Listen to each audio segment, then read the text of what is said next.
Hey, everybody. Welcome back to another episode of the Horse Geeks podcast, where we look at horses and riding from the inside out. I'm Kirsten Nelson, professional horse trainer, and with me once again, basically my co-host, Deb Romero, certified Alexander technique instructor. And today's topic is resilience. I'm not quite sure. It's definitely looking at things from the inside out when we talk about resilience. Hmm. I debated a little bit about sort of calling it a lesson I learned from horses, which I have, like especially working with rescue horses. Horses' resilience is astounding. Their I agree. ability, they don't forget, but they really are willing to forgive and start over as soon as they find a better human or a better deal. And Very that adaptable compared to us sometimes, definitely adaptable. And much more adaptable than the human. I think that's what resilience means. Mm, Actually, I looked up the definition. there you So, go. resilience, the capacity to withstand or to recover quickly from difficulty. And I would say horses do Wow. that far better than humans in general. Mm-hmm. We tend to hold grudges much longer or live in the future, live in the past. Horses are sort of going in this moment. Do I feel safe? Do I feel comfortable? If they can check both of their boxes, then they're pretty good to go. Right. But Am I anything, safe? Am I comfortable? Yeah. what comes And to I say that to myself when I'm riding. it's pretty Is this important. is this okay with me? Yeah, Is this trot okay with me? And if it's not, I have a choice. I don't have to keep thinking that if I do it longer, it's that mentality. Do it longer and it'll get better. No, not necessarily. not necessarily. You could just go down into the you know what. So yeah, that what is that about us? It's that mentality of if one is good for you, two is better. Or yeah, that it's I don't know what that is. Um, Or in the horse world, you hear a lot. It's like, don't let your horse know you're afraid. Take your horse to it, get over it, suck it up, buttercup. It's like, all of so those. I use that phrase a lot, actually. Suck it up, I do too. buttercup. I used to be Um, called the Nike mom because I always said, just do it. Well, my kids were on the junior Olympic team in karate here in Virginia. And I'd always say, just do it. Just shut up and do it. yeah. But, And one of the synonyms for resilience was toughness. But I hmm. go, toughness can take, it kind of conjures up a lot of different images in my Uh-huh. mind. Toughness can be that sort of tough horse person who doesn't admit they're afraid, doesn't admit they're hurt, doesn't admit that they're nervous. And, or it could be show them who's boss, like, I'm tough, I'm dumb, I'm tough, I'm dumb. We're your local cult breakers. Or that gives me the feeling of feel the fear and do it anyway. To Yes. and I'm wondering if that's like putting on a mask, and but we're sending all these energetic signals to our horses. Yeah, you can't put a You mask can't on with cover your that up. horse. You can't Mm-mm, cover that up. not really. No, we think we can, and our brain sort of tells us we can, but the horse is always reading the energy that we're broadcasting. And Exactly. it's a broadcast. And it doesn't even have to be aimed at the horse. We can be thinking about something else entirely. Hmm. But I go, unstable energy, because people will often ask, what's the difference between stable energy or unstable energy? I goes, well, what really makes us unstable is when we're incongruent. So if I don't admit that I'm having a moment of fear to my horse, right, then my horse is going to see that dissonance in my energy, that I'm not really in touch with how I feel. And that creates a sense of instability that we're broadcasting energetically to our horse, which is the main part of the conversation. So typically, I'll tell people that we know we're in stable energy because it has to do with any thought or emotion that feels good to us. And we Mm, know we're in unstable energy with those thoughts and emotions that don't feel good to us. But right. sometimes, if we have those thoughts and emotions that don't necessarily feel good to us, if we're trying to pretend we don't have them, that makes the energy twice as unstable. If That makes we sense. sort of admit we're having them and maybe we take a pause, like we always talk about, we just pause what we're doing, Right. right? We That we don't, have a choice. We don't have to always push through it. right, right. Yeah. Then at least we're minimizing that instability in our energy if we're kind of admitting it to ourselves and then doing what we need to do to stabilize our energy. That has nothing to do with how our horse behaves. We always Mm, have a choice to get off, to end the session, to turn around and go back, to make a bunch of different choices, even if our horse is not cooperating. right. Like Yeah. we need to do what we need to do to stabilize our own energy Mm. in order to not only feel safe, but have a clearer communication with our horse. And I think going back to resilience is that adaptability in that immediate situation.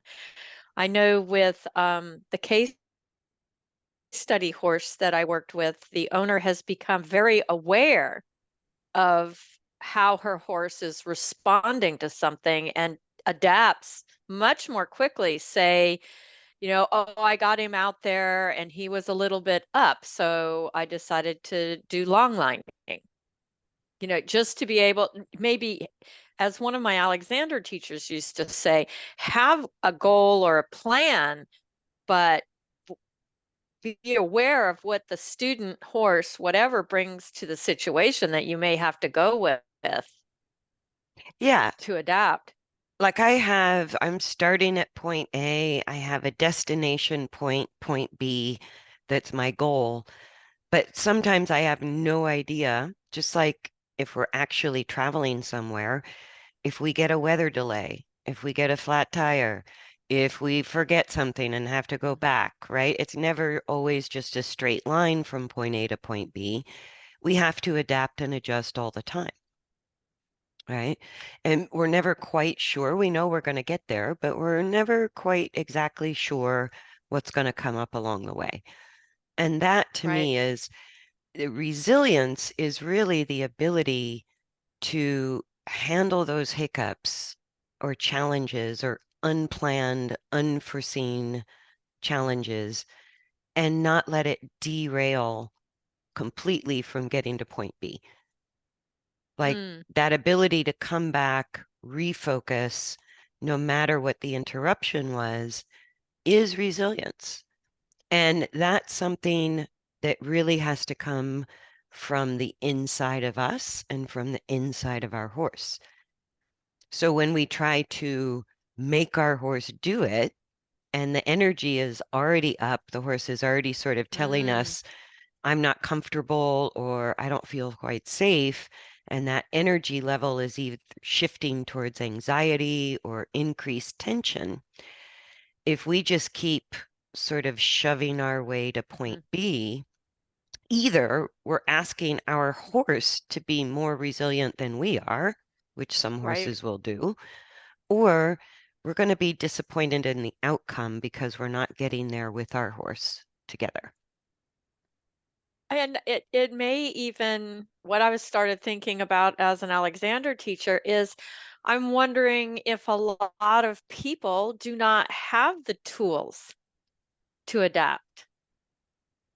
that's what keeps me in business. A lot of people don't have the tools to adapt. We have to learn them. Me in business. I love it. But because I was just thinking that if you don't have tools to even acknowledge, let's say it's just in the physical sense, I'm going to ask my horse to turn. I've been noticing this about me, turn to the left.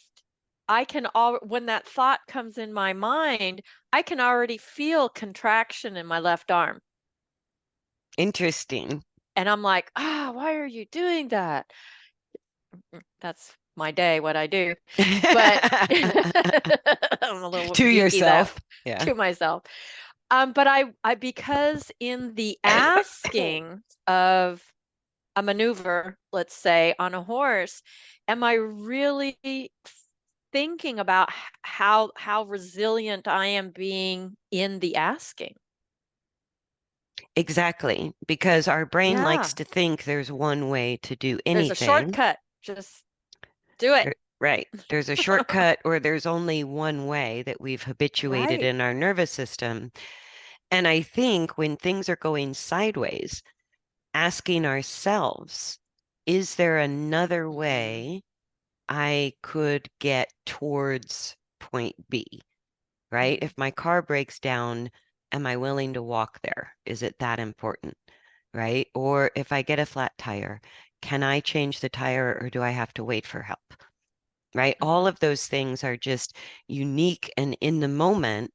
And even giving aids, communicating to our horse, or trying to teach our horse, say something complicated like a flying lead change.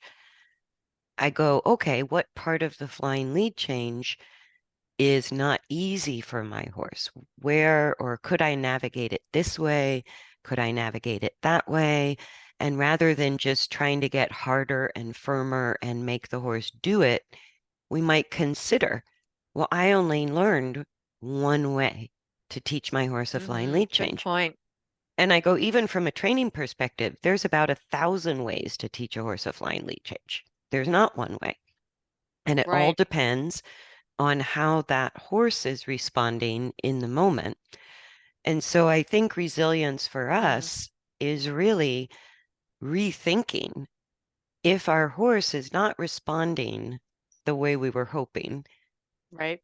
how could we change Exactly. what we're doing, right? Rather than expecting our horse to change to our Yeah. way of thinking, we could actually use that skill of withstanding the problem. So the definition again is the capacity to withstand or to recover quickly from difficulty. And I think that's why you always talk about the pause. Like the Mhm. pause is that moment that allows us to recover from difficulty or maybe rethink what Mhm. we're doing or how we're doing it. And Yeah. that's Yeah. where resilience lives, Mhm. is I think in that so. moment. Yeah. Just pausing and asking, is there another way? Or like what I do is, am I still when I'm doing transitions, are all my joints open and available? And if they're not, then I've shut down somewhere. So then it makes it more difficult for the horse. So I Yes. usually break down to walk going, I can't keep up. Instead of locking and freezing And to hoping you get it. and hoping I get it. It's like, that's not going to work. Why don't I just take a pause and redo it? And it's kind of like the difference between, to me, maybe this is too simple, quality and quantity. You know, I think that's not too if I'm simple. losing the quality of the thought, the movement, more is not necessarily going to make it better. Exactly. More the same way. Well, and it's sort of like our conversation about lunging in the last episode was maintain gait will be done if you put enough pressure on a horse. Right. But horses naturally want to make a downward transition if they lose stability, if they lose balance, if they lose comfort, if they lose self-confidence. Slowing down is what most horses will choose given the option. So when we punish a horse for making a downward transition before we ask on a lunge line, you literally are reinforcing poor habits of movement. Mm-hmm. So I go, maintain gait, maintain direction only gives you maintenance of crappy movement. It Right. doesn't necessarily enhance the quality of the movement. That requires multiple transitions. And that takes me back to Alexander School, that pause and the choice to do it or not do it. Because if we can just stop the thought between I'm going to trot and trot and have a pause in there, because what I see with people is you say, okay, let's look at taking a trot, and they're already in trot mode, and the horse is like, wait a minute, Yeah, I'm not there yet. yeah. So Happens all the time. yeah, that's what is really investigated in Alexander School is you approach a chair and you have a choice to sit in it well or don't sit in it. Yeah, or about a million ways you could sit in it Mm-hmm. or Yep. decide not to sit in it.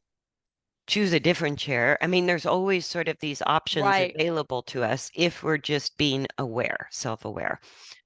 Right. And I want to talk a little bit about resilience in horses because in training, and I used to do this myself, if my horse is afraid of plastic bags, then Mm-hmm. the idea is like of flooding or desensitization. I'm going to keep exposing my horse to this plastic bag until they realize it's not a problem. And so, in a sense, most of the time, what that entails is escalating the fear in our horse, Mm. hoping they get over it. And I don't like that approach. It was Mm-hmm. sort of by accident, but while I was busy focused on getting my horse into the learning frame of mind, which means in the easiest way possible, I want to encourage my horse to shift into dominance of the parasympathetic nervous system. I don't care how I get there. I want to get there the quickest, which means Mm-hmm. less complicated, usually gets the horse to shift nervous systems faster. And if I focus on helping my horse find and maintain a parasympathetic state and feel comfortable as I'm helping guide the coordination towards a more mechanical ideal in the way that the horse can accept and doesn't increase defensiveness, then just by focusing on those two things, I started to notice that all this other, like each horse would come into training with a list of things the owner wanted fixed or a list of things the horse can't do, has to do, can't do, and here's what I want fixed, right? Wow. And I found myself really not ever having to address those issues in a direct way. Mm-hmm. And most Right. people think training is a direct counterbalance to a problem. And I went, if I focused on my horse feeling safe with me, which means no matter what we're doing, simple or complex, my horse is dominant in the parasympathetic nervous system, right? And is my horse comfortable? I might have to pause or break down the movement when my horse gives me escalating defensiveness. That's my horse telling me I'm not comfortable, right? Or more resistance, heavy to the aids. All of that is how our horses tell us I either don't feel safe and or I don't feel comfortable in my body, in my movement. Mm-hmm. And so if we listen to our horse, those two things, suddenly these horses that were in training with a laundry list of problems, they just didn't have those problems. I never addressed it directly. So like, for example, Because it's not about that. it wasn't about that. It was It's not like, about that in people either. It's not about that. right. So It's having helping, the tools to adapt to that. yeah, or just helping a horse feel safe with me and feel comfortable while working with me, no matter what we were doing, Right. from picking up the feet to canter transitions under saddle for the first time. It didn't matter what we were doing, but the more I focused on those two things, all these other problems just sorted themselves out. And I realized the horse became resilient, able to get through those trigger moments, able to handle more challenges, able to recover faster when fear was triggered, because the emphasis of the work was on helping the horse feel safe and comfortable. So I didn't have to do any desensitization work. I didn't have to repeat something a gazillion times, hoping the horse would get it. So, like, for example, one horse is a really bad habit when she came in training of running in and out of the stall to the point that she would just flatten somebody who is in her way. And so years and years ago, the training I understood, I don't know, 20, 30 years ago, was I would repeat going through the stall door Right. until the horse relaxed. Right. That seems like the most obvious solution to an obvious problem. I didn't do Such a that. predatory way to do things. Or it's actually kind of inefficient in hindsight. So instead, I just spent a lot of time with this mare helping her reduce. She's a highly anxious horse, go, go, go, always feels unsafe, always on a hair trigger for fear. So the first 2 weeks she was in training, we didn't do much. We worked a lot at halt. We did a lot of stuff on the ground. She had to go in and out of the stall twice a day to get from the stall to Right. turn out back to the stall. So I go, well, she'll have to do that every day anyways, right? So all I did was her most anxious moment was first thing in the morning coming out and going back in the stall from turnout back into the stall. So in those moments, I literally just paused for about a minute and just said, okay, let's put our thinking cap on and do the best we can going through the stall door. And that was it. That was the only direct addressing I ever did regarding that problem of rushing through the stall door. But working her every day with the emphasis on the other two ideas. Can you just feel safe enough to calm down no matter what we're doing? Can you choose halt instead of running like an orangutan? And the more I sort of encouraged that, the stall just became a non-issue Right. with no more than 1 minute of pause going in or out every day because we had to do it anyways. Yeah, and And I think that applies to people too. If you're internally feeling safe, you're more is resilient. you're more resilient, you can adapt. But if you don't feel safe, if you feel threatened, even on the inside, because of your lack the organization of the body, resilience is out the window. Yeah. So I think being chronically in the sympathetic nervous system, Oh, yeah, whether it's people or horses, I agree. that is actually what makes us less resilient because we're always sort of on guard. We're always Right. feeling ready for the shoe to drop. And so nothing goes well. Hmm. Well, And we're just not supporting good energy around us, I mean, if we're in that state constantly. yeah, so as humans, we have a far greater capacity of choice. We can choose to go take a timeout. We can, sort of choose, even if we have a super busy day, super busy life, and we're under pressure, we can also start to look for moments where we take that pressure off of ourselves. Or we take a pause Yeah, and we go, do I have to get this done this quickly? And if the answer is yes, okay, we do the best we can. But sometimes yeah, the answer is no. We just think we have to do it quickly. right. Or we think we always have to be busy. Yeah. And what does that mean? You know, busy. I don't know.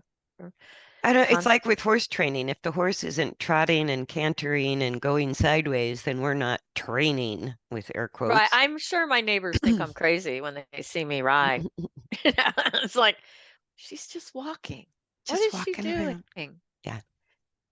But Yeah. I think resilience comes out of, for us, the self-care that we need Right. to just get out of that like low-level chronic stress feeling, right? Taking a break from fight and flight so that we just absorb that feeling of going, oh, you know what? I'm safe right now.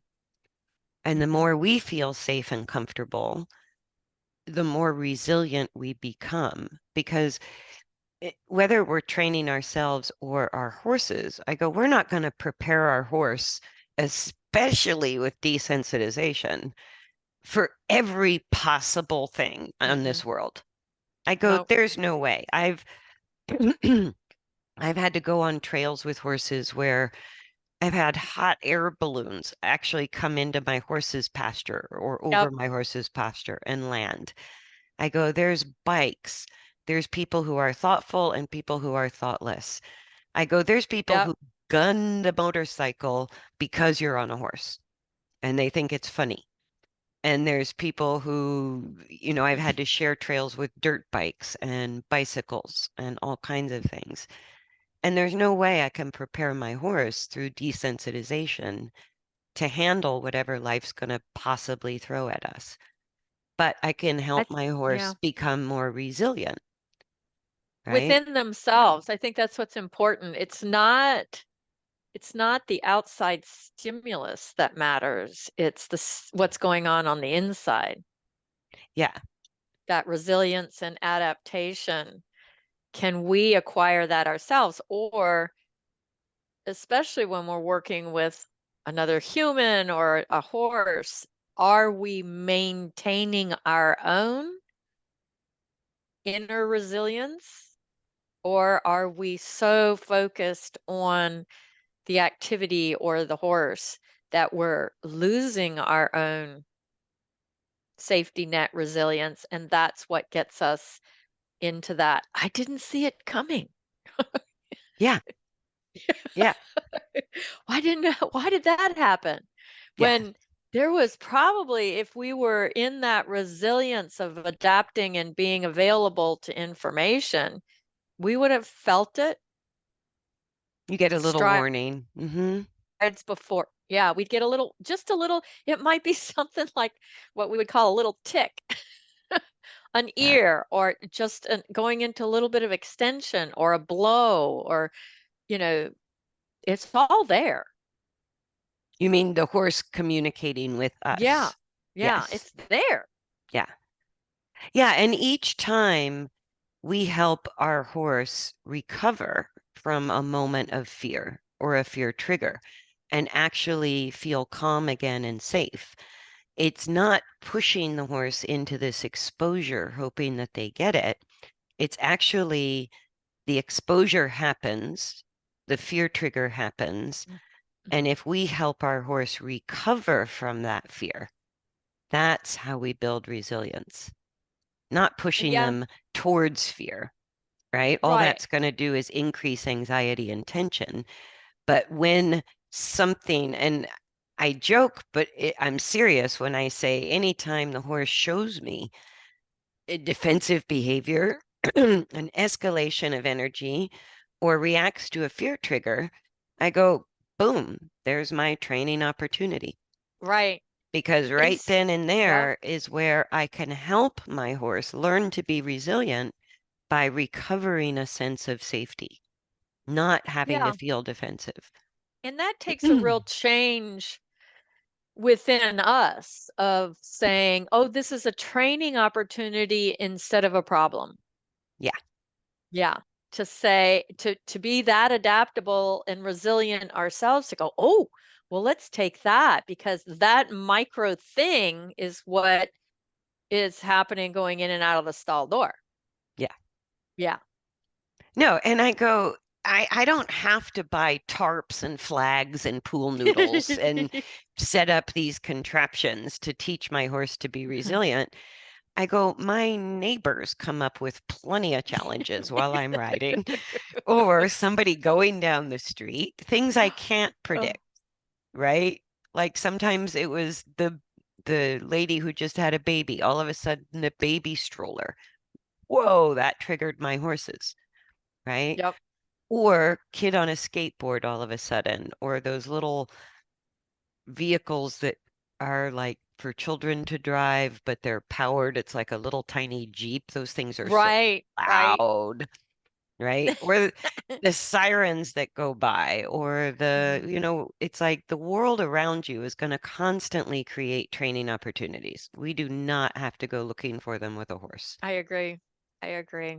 I think that just heightens it when we think that going to that obstacle course day or desensitization day, because that puts a lot of, It's a lot at once. it's a lot at once. I mean, it's like I say about horses and people, it sounds good for you to haul your horse to the vet, but you're going to have other problems Yeah. than maybe the problem you were dealing with at home. Well, and I've never seen at a desensitization clinic two things that just triggered my one of my reliable horses recently. Big fear reaction was toddler in a tutu next door, floppy, I floppy love little it. tutu.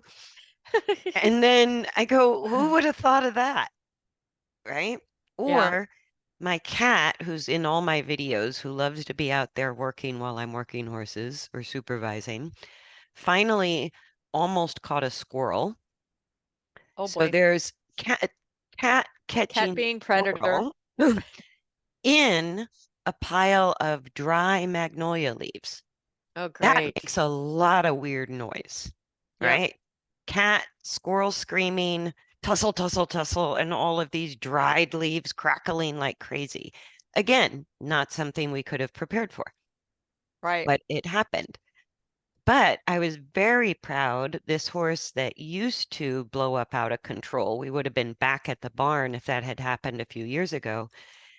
He sort of turned, spooked in place, got really high energy, but I was able to just gently sort of redirect his focus and go, it's just the cat. We're fine. Big noise. And he was able to come back. So that resiliency, which is exactly what that was in that moment from my horse, was not because of any desensitization work I ever did with him. We never work on that kind of thing. Right. There's plenty of stuff he's going to react to, and all of those are training opportunities. But he was able to deal with that moment, and it happened behind his tail, which made Oh, it even wow. worse, right? So he kind of took a jump forward, spun around. I stayed on. We looked at it. And then I was able to just sort of redirect his mind, turn him with the rein. And within a minute or two, we were back doing what we were doing. No big deal. Yeah. That's a really good example of the resilience that comes when we're helping our horse always feel safe as a priority rather than challenging our horse, right? Going, I'm Right. going to make you feel so unsafe until you just get over it. I go, that's Mm. just not a great relationship builder. Because that, I think we talked about, maybe we need to talk about it more, is the flight, freeze, fawn. Because I would think if they constantly get that stimulus, they they go into fawn or freeze because they're not being allowed, to be safe. So they shut down Yeah. because of this overstimulation of a negative thing. Yeah. So, like fight and flight are usually the first layers of defensiveness, but Yeah. freezing, which is no movement, and then explosive movement, or fawning, which is movement in order to please another. Those are sort of the more complicated versions of defensive behavior. That fawning then would be like that push through, just push them through it. Yeah, or fawning is in human terms, it's what people do in abusive situations. So it's the Okay. walking on eggshells, placating, trying not to disturb, sort of it, and it's a blend of anxiety and tension. Mm-hmm. It's not just anxiety, it's not just tension. And in horses, a lot of people call that push button training, I was where, wondering if you were going to come up with something like that. Yeah. yeah, because you're looking at a He's a horse, husband horse. which usually what we mean by that is the horse is so dull, you can do whatever you want and the horse won't react. Right. Right? That's a horse that's sort of shut down, which is a fawning response. They just sort of go, do whatever, I give up. Or horses that, like my horse, who was highly trained in dressage, if I moved my leg 1 inch or used the rein a certain way, he sort of threw his body into one dressage movement after another, Right. thinking that's what I wanted. And some people call that training because they call it a push button horse. You just give the Wow. aid and the horse executes the maneuver without you. And I go, oh, that to me is anxiety. It's the horse going, do you want this? Do you want that? Do you want this? Do you want that? And that's actually a defensive response from a horse. It's fear-based. So I don't want to go too much into the weeds on that, but it's those exact horses. Like people will mistake their horse freezing for just being at halt. And then Wow. all of a sudden, the horse blows up. They go from halt to blow up, either bolting or bucking or rearing or whatever. Right. But that freezing is also a blend of tension and anxiety that's a little bit under the surface. We have to look Mm-hmm. hard to see it. And fawning is a blend of tension and anxiety in order to sort of get by, get through it, Right. endure it, or try to placate the other in order not to be punished or have more pain. And so those are more complicated versions of defensive behavior, but not, unfortunately, all that uncommon in the horse world with I horses. agree. And those horses are on such a hair trigger.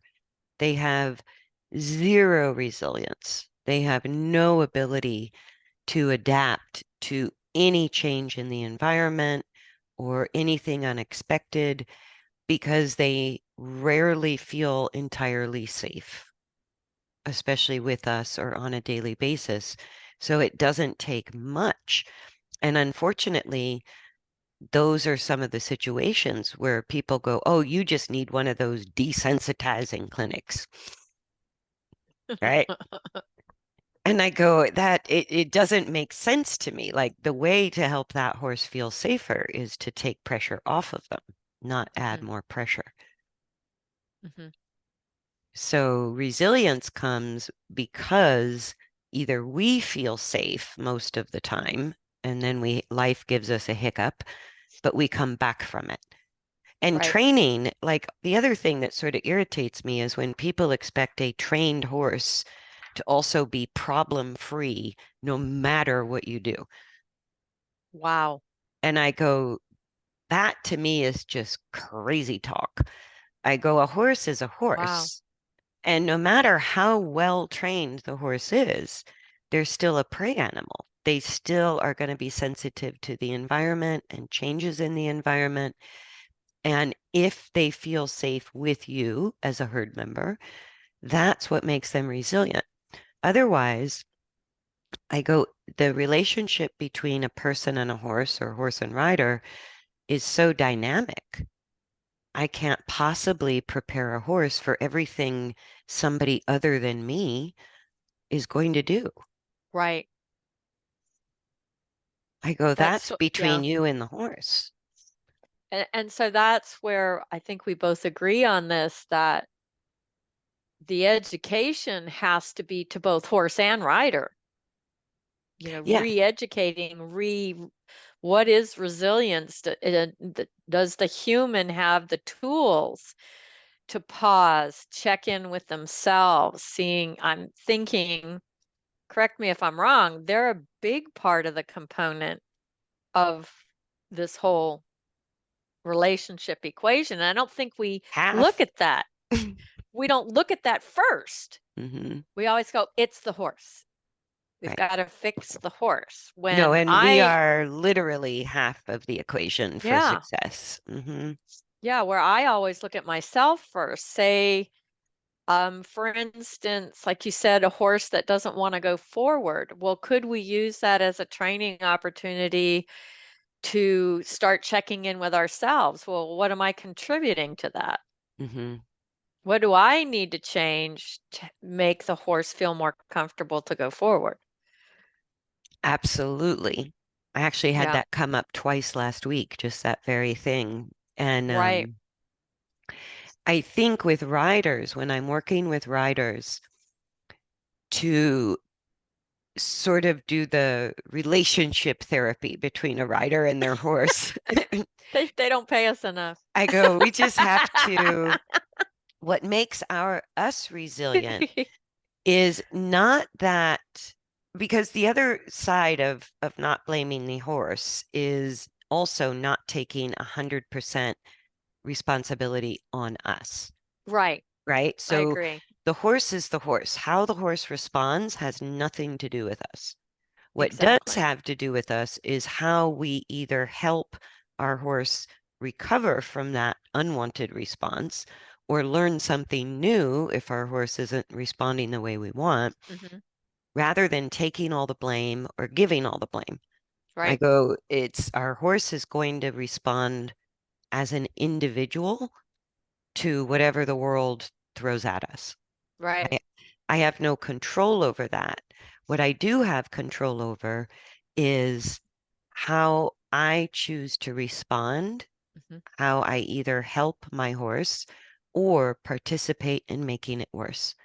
Right. So if I want my horse to be able to handle unforeseen situations or a lot of stimulation, like say trail rides and showgrounds and parades and things like that, I have to build a lot of resilience into my horse, and then we can deal with whatever life throws at us. I So agree. I increase the resilience of the horse, the more often my horse feels safe, is actually in a parasympathetic state, and feels comfortable inside their own skin doing the job we're doing. Right. I go, that's what allows the horse to then be resilient enough to cope with The the coping skills come in. Hmm. yeah, the unexpected, the unforeseen, or Hmm. even cope with the old issue in a new way. Yeah. Yeah. You both of us see that a lot in trailer loading. It's not about the trailer. It's not about going in and out of the stall. Yeah. Those are Or it's not about just achieving the lead change. Are you getting the lead right. change, but are you getting the lead change, but creating fear or discomfort in the process? Then Mm, you may think you trained your horse to do a lead change, but the training doesn't stick because what the mhm. horse remembers is feeling unsafe or feeling uncomfortable. Right. Right. So then we have to repeat it endlessly, or it's not there in the middle of our competition, and we go, why? Why I needed to do it at X. Yeah. And so it's one of those things that anytime we're perpetuating what we call training at the expense of our horse feeling Right. safe and comfortable, I go, then you're not really training. You're sort of spinning your wheels. Good luck with that. Hope it works. Mhm. Eventually, your horse might figure it out. Right. Right? But if we're always looking at new skill development or doing something new while our horse is feeling safe, helping our horse find as much comfort as possible, Mhm. right? Those two things absolutely help our horse think through the challenge rather than just reacting to the challenge. I think you brought up a really good point, because my case study horse moved to a new barn, and this new barn has sheep, cows, geese, chickens, a pack of dogs, probably 6 dogs. And it was really cool when he first came into the arena and the sheep came up, you know, his coping skills were not that great. Yeah. But I think what he is, because he's getting into self-carriage and resilient, he's chosen to that's not worth my energy to get upset about all the time. Yeah. Yes. And It's as long just there. The as, cows are there. yeah, and that's what people Yeah. sort of And leave the it's horse great to to see figure it. out. It's great to see him. Yeah, Choose. it's and so now when he goes in the arena, instead of spooking at the sheep, he's like, where are the sheep? Where are Yeah. they? Yeah. No, and So, I had a neighbor who moved in and brought a pig. And my horses rarely see pigs. One of my horses, he got so scared, I thought he was going to faint. oh Like wow. if a horse could faint, this horse would have fainted when he smelled the pig and saw this pig move in next door over the fence. And it took a week of sort of helping him as best I could, but it was like his stall was not far from that pig, and there was no relief, right? There was no sort of relief from this new stimulus in his life. And that actually made it take longer for him to calm down. Because he couldn't escape. He couldn't escape the smell, the sight of it, Right. It was a constant stimulus, constant. constant stimulus. Yeah. So it Yeah, actually that makes sense. took a week, and I would work with him as often as I could. But the rest of the day, I'm like, you're on your own. I'm sorry. At least the other horse with him wasn't reacting. So I go, Right. hopefully you can deal with this without colicking or having an ulcer. And and that's the other side effect of chronic stress is I go, we're going to have some major vet bills Well, when that's a good we point. allow chronic stress. And so finally, my horse settled down, started to get used to the pig. And then it was about a month later, the pig tried to come through the fence, right? And it took some doing. This, pig was trying to get through the three board fence, and there was a spot where he could kind of dig under it and come Mhm. in. And I'm watching this pig trying to come into my property, and I'm like, ooh, I was riding a different horse, and I go, I might have to get off and go get that horse that was loose at the time, but super fearful of the pig. All of a sudden, that loose horse saw the pig and went after it Ah, and because went he for had space.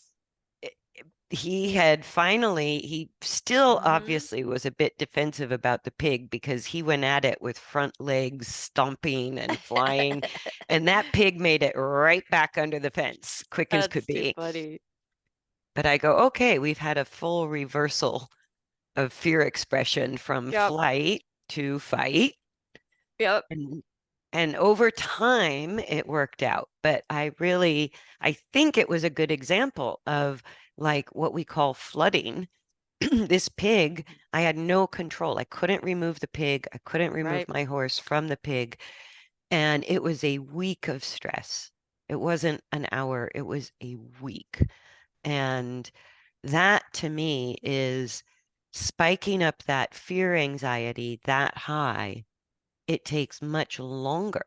So the sacking Right. out, the flooding, the desensitization clinics, Mhm. I go, it just perpetuates fear more than it actually helps. And what it brings back to me is it creates a false safety for the human. Yeah. because Makes a human yeah, feel better. yeah. Hmm. But it's not real. That safety is less. Well, And especially if you as the human were the one dragging or pushing our right, horse towards the fear, all that does is make our horse think that we have very poor judgment. Instead of keeping the herd right, safe, we're taking the herd to danger, which from a horse's perspective makes no sense whatsoever. right. So we sort of break that trust with our horse when we Hmm. do that. Instead of them looking at us like the provider of safety, Hmm. we are the problem. We Right. are the problem. We are the one that they want to get away from. We're the one not to be trusted. We're the one that, is causing the Exactly. problem. And that can Yeah. even be that can even be true, like you said, if our horse doesn't go forward, the number one thing people do is start using more leg pressure or kicking harder or getting spurs or using the whip or driving with the seat, right? I Right. go, if you don't pause and go, why doesn't my horse want to go forward? Exactly. I go, your horse isn't choosing to go forward either because your horse doesn't feel safe or your horse doesn't feel comfortable. Hmm. So if your horse is calm and not going forward, it's a comfort issue. So creating pain to get the forward doesn't really resolve the root cause, which is a lack of comfort. You're just adding pain to discomfort. And then Right. the horse goes, yeah, as soon as you stop, I stop. That's a good point. I've seen that. Yes. So I think just to reiterate one more time, because I really see horses, especially when I worked with rescue horses, one of the things that really surprised me was how resilient horses are about letting go of past abuse, past hurt, past pain, past discomfort. As soon as we start to focus our efforts towards helping the horse feel safe and feel comfortable, we don't have to go back and retrain them necessarily. I go, all the other training is in there, learning how to do a lead change or being ridden or Right. whatever we do with them.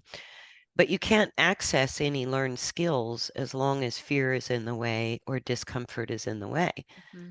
As soon as you work on removing those two blocks, either the problem goes away, the training comes back if they ever were trained to do something, and the relationship starts. Hmm. I go because we provided what they need, safety and comfort. Yeah. And to watch horses bounce back far That's the faster. resilience, far faster than humans. Yeah. Humans take years of therapy and then they bounce back. But I go, horses, pretty much a new deal. If it's a good deal, I'm ready to start over. Yep. I agree. And I've learned a lot about being adaptable and resilient from watching horses do that have no reason to do it at all. Exactly. They have no reason to ever trust or work cooperatively with another human, and yet they do. Right. Yeah. Good point. Yep. So we can learn a fair bit about resilience from our horses. So resilience all over the place.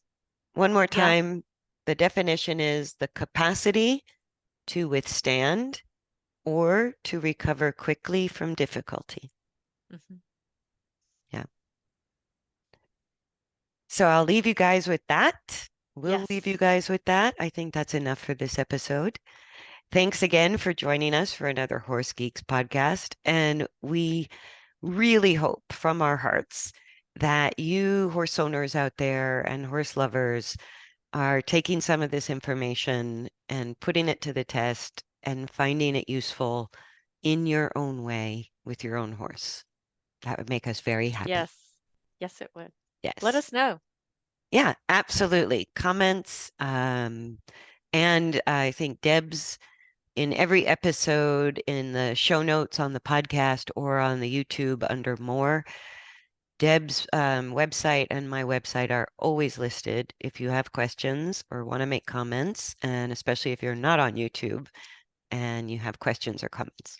Yep. Thanks again for joining us. And Thanks, everybody. yep, look forward to seeing you again. Bye. Bye.